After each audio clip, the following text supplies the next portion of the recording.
അപ്പോളേ ഞാൻ ഇടയ്ക്കിടയ്ക്ക് ഈ അടുത്തിടയ്ക്കായിട്ട് കഴിക്കുന്നൊരു സാധനമാണ് സോയാ ചങ്ക് റൈസ്. എനിക്ക് ഭയങ്കര ഇഷ്ടമാണ് സോയാ ചങ്ക്. അതുകൊണ്ടുള്ള പല പ്രിപ്പറേഷൻസും എനിക്കിഷ്ടമാണ്. പക്ഷേ റീസെൻ്റ്ലിയാണ് ഇങ്ങനെ ഒരു റൈസ് ഉണ്ട് എന്ന് ഞാൻ അറിയുന്നത്.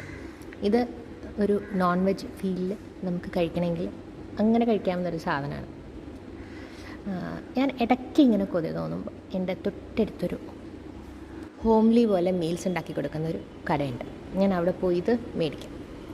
വളരെ ചെറിയ പൈസ ആകുള്ളൂ. 40 രൂപയ്ക്ക് നമുക്കൊരു ബോക്സ് റൈസ് കിട്ടും, സോയാ ചങ്ക് റൈസ് കിട്ടും. യൂഷ്വലി പിക്കിൾ കാണും.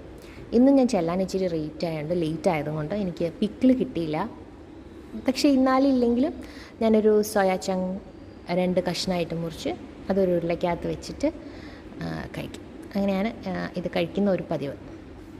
അപ്പോൾ ഇനി കുറച്ച് ദിവസത്തേന് സോയാ ചങ്ക് റൈസ് കഴിക്കുന്നില്ല എന്നുള്ള തീരുമാനത്തിൽ ഞാൻ ഇന്നത്തെ ഉച്ചഭക്ഷണം ഇതിൽ നിർത്തുകയാണ്.